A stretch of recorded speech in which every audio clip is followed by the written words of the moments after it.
আমি এটা আগে কয়েক জায়গায় বলেছি, আপনারা কয়েকজন হয়তো অলরেডি জানেন, বাট সবাই জানেন না, এই কারণে আমি আজকে আবার বলতেছি। 2012-13-তে যখন আমি ঢাকা কলেজ শেষ করে নর্থ সাউথে জয়েন করতেছি, ওই সময় আমি ফ্রিল্যান্সিং করতাম এবং আর্টিকেল লিখতাম, এবং আস্তে আস্তে ওই সময় আমি বিজনেসের ট্রানজিশন শুরু করেছি ফ্রিল্যান্সার থেকে বিজনেসম্যান হওয়ার দিকে। এবং আমার প্রথম বিজনেস ছিল একটা পেট এক্সেসরিজের ব্যবসা। আমি চায়নার থেকে কুকুর বিড়ালের বিভিন্ন জিনিস ইম্পোর্ট করতাম। সো কলার বেল্ট, খেলনা, বিভিন্ন ধরনের টয়েস, বিভিন্ন ধরনের খাবার দাবার, এগুলো আমি ইম্পোর্ট করতাম এবং তারপরে বাংলাদেশে বিক্রি করতাম। 2012-13 সালের কথা বলতেছি আমি। এই সালটা স্পেসিফিক্যালি মেনশন করার কারণ হলো, আজকের দিনে অনলাইনে ব্যবসা যত সহজ 2012-13-তে এরকম ছিল না। আপনি চিন্তা করেন 12-13-তে বিকাশ টাইপ জিনিসপত্র ছিল না, ডেলিভারি দেওয়া একটা বিশাল ঝামেলা ছিল।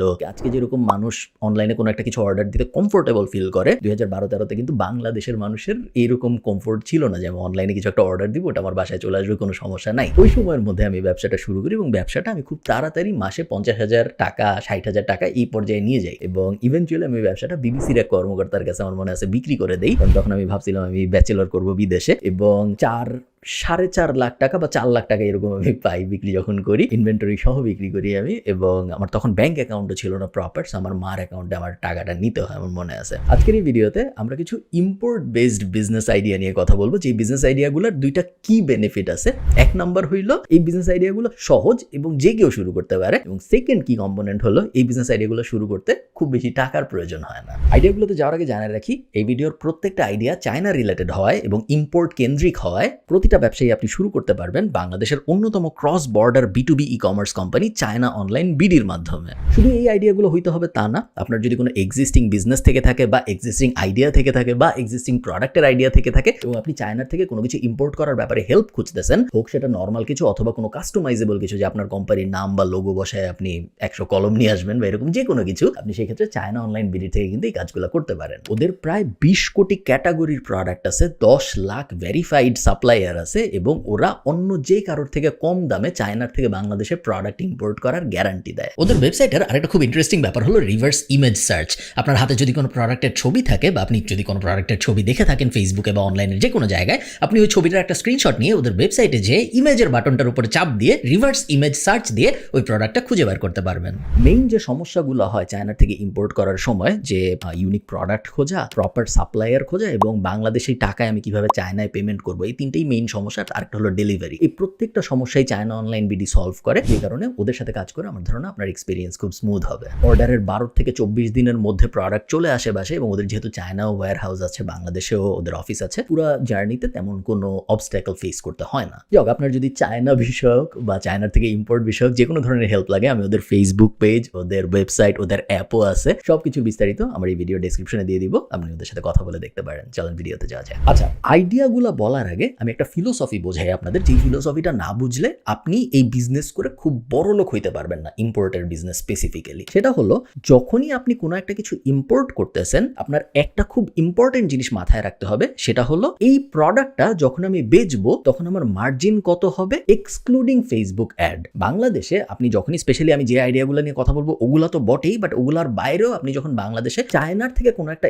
কিছু ইম্পোর্ট করে বেচার চেষ্টা করতেছেন, আপনার মার্কেটিং এর মূল ড্রাইভার হবে আসলে ফেসবুক অ্যাড। এটা অস্বীকার করার কিছু নাই। এবং এই ইকুয়েশনটা যদি আপনি আগের থেকে না সলভ করে র্যান্ডম কোনো একটা কিছু ইম্পোর্ট করে ফেলেন, তাহলে চান্স আছে যে আপনার ইনকাম হবে, আপনার মাসে হয়তো 30-40 হাজার টাকা ইনকাম হবে, বাট কখনো আপনি বড় লোক স্টেজে যাইতে পারবেন না। কখনো আপনার 2 লাখ টাকা ইনকাম, 3 লাখ টাকা ইনকাম, 5 লাখ, 10 লাখ, ওই স্টেজে যাবে না কখনো, যদি আপনি এই ইকুয়েশনটা ফার্স্টে সলভ না করেন। খুব সিম্পল একটা ব্যাপার, আপনি চিন্তা করবেন যেই প্রোডাক্টটা আমি ইম্পোর্ট করছি, ওই প্রোডাক্টটার ওপরে আমি যদি $3 একটা ক্যাক বসাই, কাস্টমার অ্যাকুইজিশন কস্ট, CAC, তাহলে ওই প্রোডাক্টের যে দাম হবে সেই দামের ওপরে আমি প্রফিট বসাবো। সো আমি একটা এক্সাম্পল দিয়ে বোঝাই, তাহলে আপনাদের বুঝতে সুবিধা হবে। মনে করেন আমি এই যে লেন্স ক্যাপ যেটা আমি ধরেছিলাম, এই লেন্স ক্যাপটা আমি ইম্পোর্ট করবো চায়নার থেকে। লেন্স ক্যাপটা আমি চায়না অনলাইন বিডিতে যে দেখলাম, এই লেন্স ক্যাপের দাম চায়নার থেকে যদি আমি ইম্পোর্ট করতে চাই, এক পিসের দাম 100 টাকা। খুব ভালো কথা। এখন আমি এটার উপরে আরো $3 ক্যাক বসাবো, কাস্টমার অ্যাকুইজিশন কস্ট। কারণ আমি ধরে নিচ্ছি এক একটা লেন্স ক্যাপ বিক্রি করতে আমার অ্যাটলিস্ট $3 খরচ হবে যখন আমি ফেসবুক অ্যাড দিব। হতে পারে অনেক কম খরচ হবে, হতে পারে একটু বেশিও খরচ হবে, বাট আমি অ্যাভারেজে $3 ধরে নিব। আপনি কি ধরনের প্রোডাক্ট বিক্রি করতে চাচ্ছেন এটার উপর ভিত্তি করে কাস্টমার অ্যাকুইজিশন কস্ট বাড়তেও পারে, কমতেও পারে।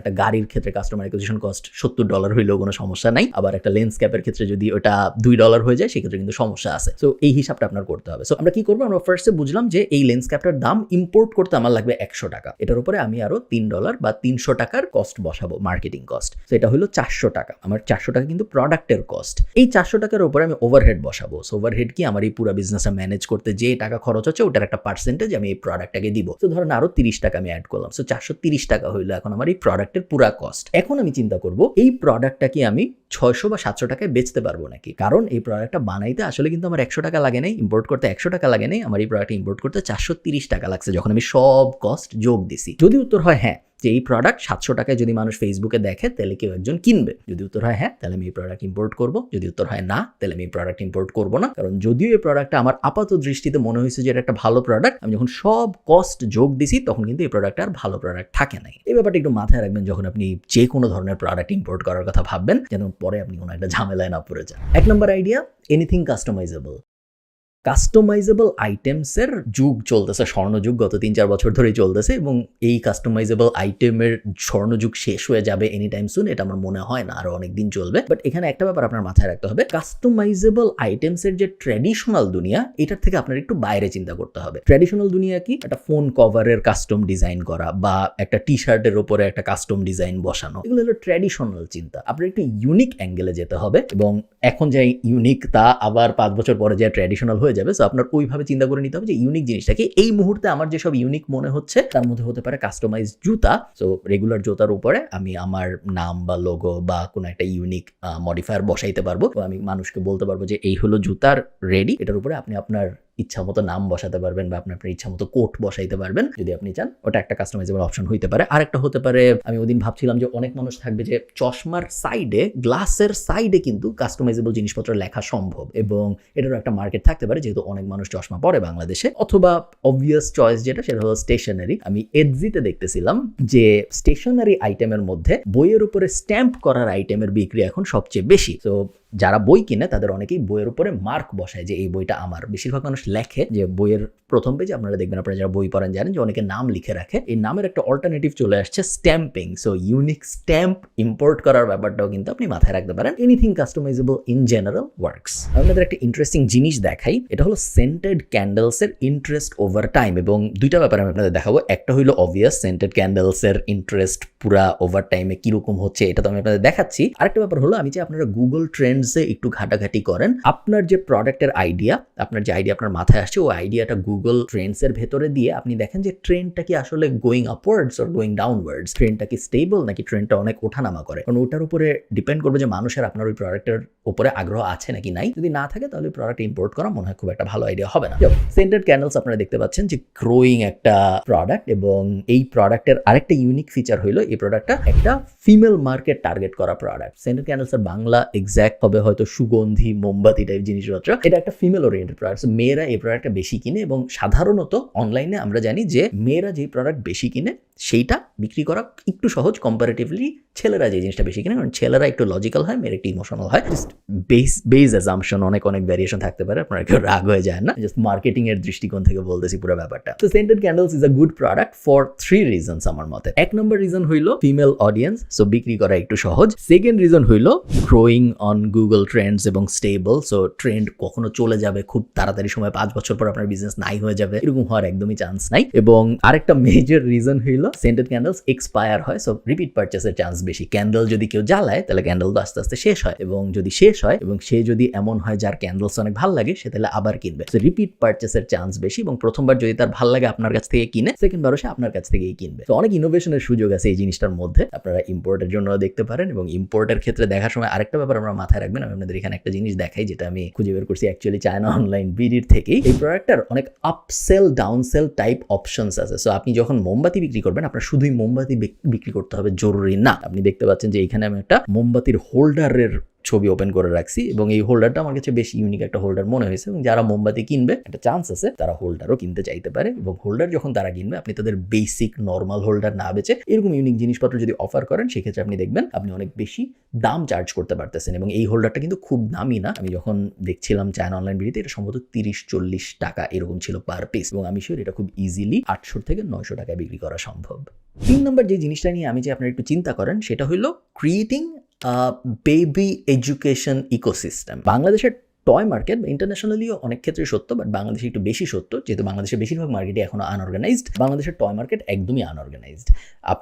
আপনার যদি বাচ্চা হয় বা আপনার পরিচিত যদি কারো বাচ্চা হয়ে থাকে এবং তার জন্য আপনি যদি খেলনা কিনতে যেয়ে থাকেন তাহলে আপনি ব্যাপারটা আমি শিওর নোটিস করেছেন যে বই কিনতে আমি যেরকম ভাবি আমি রকমারিতে যাব, খেলনা কিনতে আমি ড্যাশ কোথায় যাবো এক্স্যাক্টলি আমি জানি না। হইতে পারে আমি নিউ মার্কেট যাবো, হইতে পারে আমি ফার্মগেট যাবো, হইতে পারে আমি বাসার পাশের দোকানে যাবো। খেলনা কেনার একটা ডেডিকেটেড মার্কেট প্লেস এখনো বাংলাদেশে দাঁড়ায় নাই কম্পেয়ার টু যেটা গ্রসারির জন্য চাল ডাল দাঁড়াইছে, খাবার দাবারের জন্য ফুড পান্ডা আছে বা বইয়ের জন্য রকমারি আছে। খেলনার জন্য বা ইন জেনারেল বেবি সেগমেন্টকে টার্গেট করে কিন্তু এখনো খুব বড় কোনো ই কমার্স বা এফ কমার্স আমরা অ্যাটলিস্ট দাঁড়াতে দেখিনি বাংলাদেশে। এখানে অপরচুনিটিটা, বাট আমি চাই না আপনি শুধু টয় বেচেন, আমি চাই আপনি এডুকেশনাল টয় বেচেন। So what's the difference? Main difference হলো নর্মাল টয়ের ক্ষেত্রে আপনার কম্পিট করতে হবে নিউ মার্কেটের সাথে, বাট আপনি যখন এডুকেশনাল টয় বেচবেন তখন আপনার কম্পিট করতে হবে হাই এন্ড যেসব কাস্টমার বেজের অল্টারনেট প্রোডাক্ট আছে তাদের সাথে। সো মনে করেন আমি চাই আমার বাচ্চা হয়েছে কথার কথা এবং আমি নর্মাল টয় তো আমি কিনতেছি, নর্মালটা আমি বাইরে যখন যাচ্ছি নর্মাল খেলনা টেলনা আমার যেটা আমার পছন্দ হচ্ছে বাচ্চার জন্য, আমার বাচ্চা গাড়ি পছন্দ করে, আমি বাইরে বের হয়েছি গাড়িটা কিনে নিয়ে আসছি কথার কথা। বাট আমি হঠাৎ করে ফেসবুকে গেলাম এবং যেয়ে দেখলাম এই কোম্পানিটা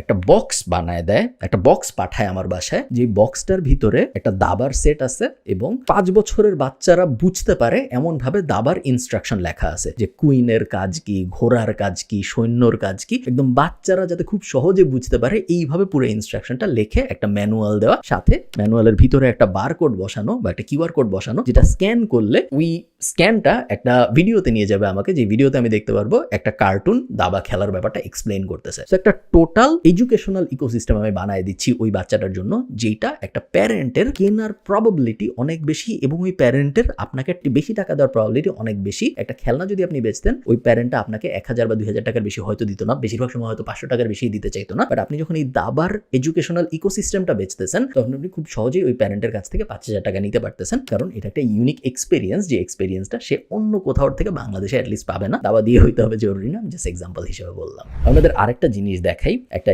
ইউনিক জুয়েলারি এডজি শপ, এবং এই এডজি শপটা কেটলিন মিনিমালিস্ট নামে একজনের, এবং উনি এডজিতে টোটাল আপনি দেখতে পারতেছেন কতগুলো প্রোডাক্ট বেচছে, প্রায় 2.5 মিলিয়ন প্রোডাক্ট বেচছে এবং উনি এডজির সবচেয়ে বড় সেলারদের একজন। আমি যদি আপনাদের জুয়েলারিগুলা দেখাই আপনারা দেখতে পারবেন জুয়েলারিগুলা এমন আহামরি কিছু না, সুন্দর বাট এমন না যেটা চায়নায় কেউ সহজে বানায় ফেলতে পারবে না। এগুলো কিন্তু গোল্ড না বা কোনো মানে দামি মেটাল টাইপ কিছু না, জাস্ট সিম্পল মিনিমালিস্টিক ডিজাইন, অনেকগুলাই নাম লেখা এবং অনেকগুলাই নর্মাল, কোনো নাম ধাম কিছু নাই, জাস্ট নর্মাল কোডের উপর ভিত্তি করে বা অ্যালফাবেটের উপর ভিত্তি করে, বা আমি কিছু দেখেছি যেখানে ওয়েভ দেওয়া থাকে, আমি কিছু দেখেছি যেখানে ফার্স্ট কোড দেওয়া থাকে, HTML কোড টোড, যারা কোডার তাদের অনেক পছন্দ হয় ওগুলো, আর বেসিক যেগুলো লাভ ইউ টাভ ইউ ওগুলো তো আছেই। তো এই সেলারটাকে দেখে আমার মনে হয়েছে যে আমাদের জুয়েলারি মার্কেটেও একটা ডিস্ট্রাকশন দরকার, আমাদের নতুন একটা কোম্পানি দরকার যে কোম্পানিটা মিনিমালিস্ট জুয়েলারি বানাবে ফিমেল অডিয়েন্সকে টার্গেট করে এবং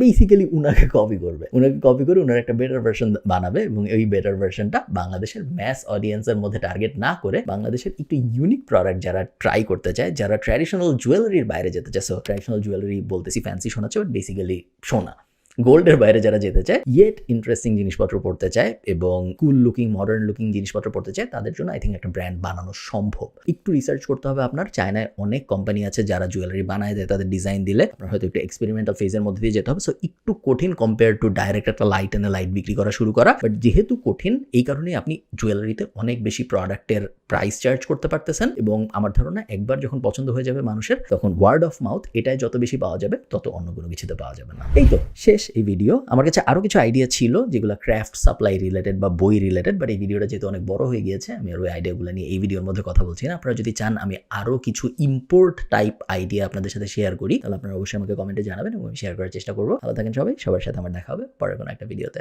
টাটা।